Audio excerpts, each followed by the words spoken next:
thank you. This is my first time in Malta, and I should apologize for bringing the weather with me from the UK. Can I just have a clicker?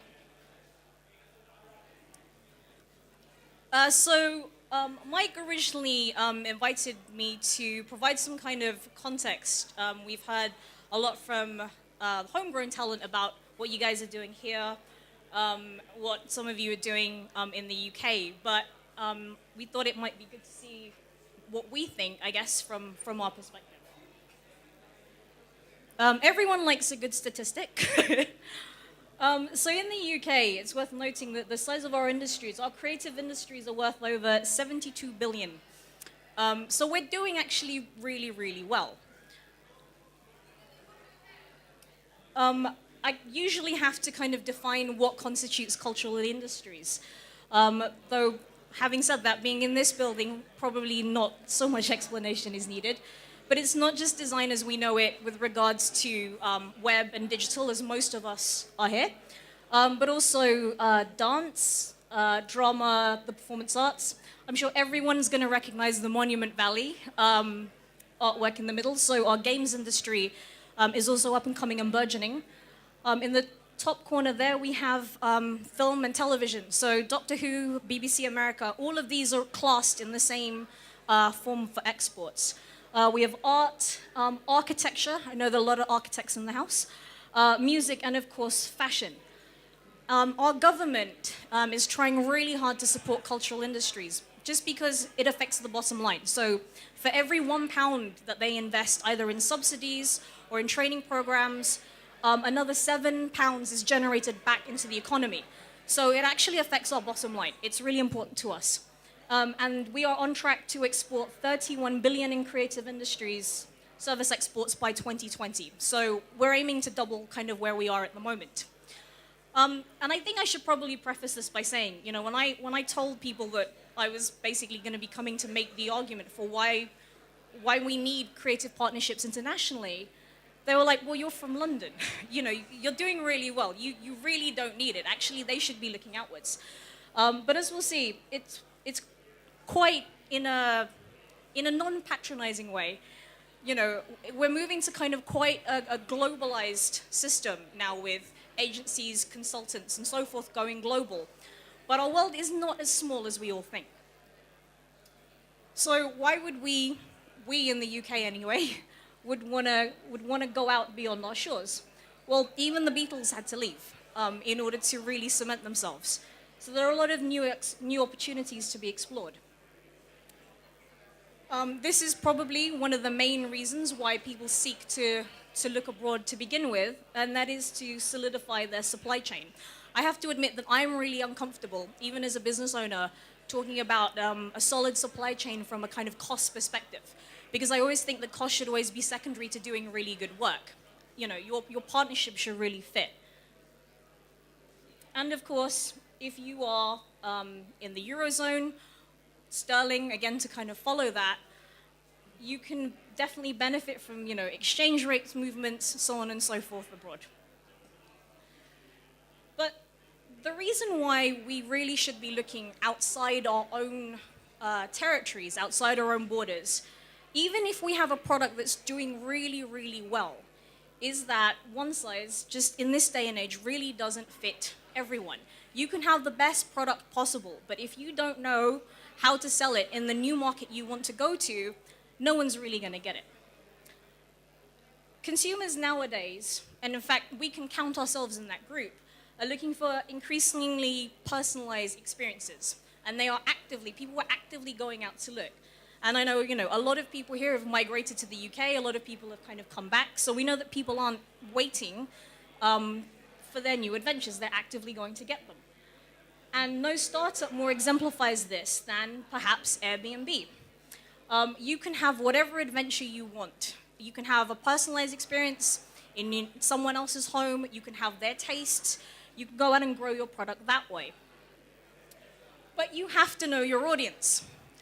If you don't know your audience in a local context, regardless of how big you are and how fabulous your product is in the home market, you end up with a situation like this. This is our studio team. This is probably the only picture of our studio that you're going to get. But we took this about a year ago, and the dynamics of such probably exemplify the way that teams are moving now, regardless of which country that you're in.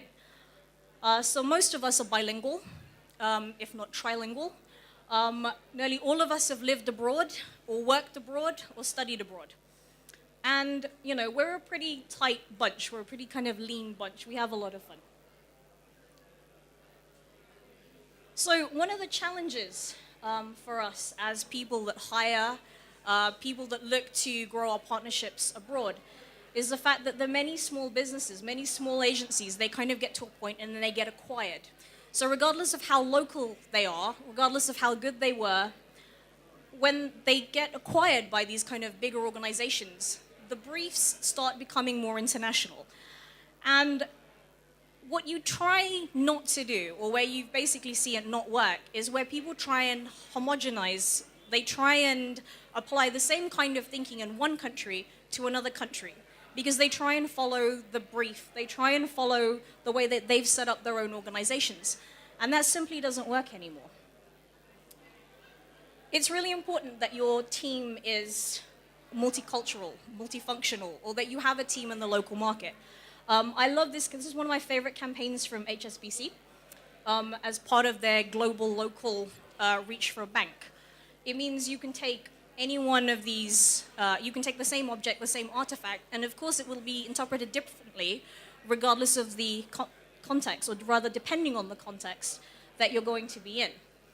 And if you don't have a team that understands this, you're going to end up falling on your briefs. You're going to end up falling and wondering why it is that your campaign isn't working, regardless of all the kind of best practices that you've put in. So we've gone with international partnerships. They strengthen local presences, insights, and opportunities. It doesn't necessarily mean that you have to be bought out. It doesn't necessarily mean that you have to, absorb another team. Kind of getting out of your comfort zone and moving beyond your borders is a really great way of broadening out opportunities and being able to address these at a local level in ways that you yourself couldn't understand because you don't have that shorthand necessarily. So this is always one of my favorite slides. This is the way in which one brand, obviously McDonald's, has managed to take their meal offering, and they've had to localize because I can definitely tell you in the Philippines, when they went in there with their Big Macs, although people love those, they weren't used to them. People aren't used to this kind of American food. So in each locale, they've had to diversify their product range and be incredibly sensitive to the way that they run things there. I don't recommend the macarons in France. FYI, I've tried them, not good. But the spaghetti and chicken in the Philippines, really good. So the reason I put this in here, last month in the film industry, I come from a film background. The Chinese domestic market topped the US domestic market in film sales, box office sales, for the first time by about $10 million.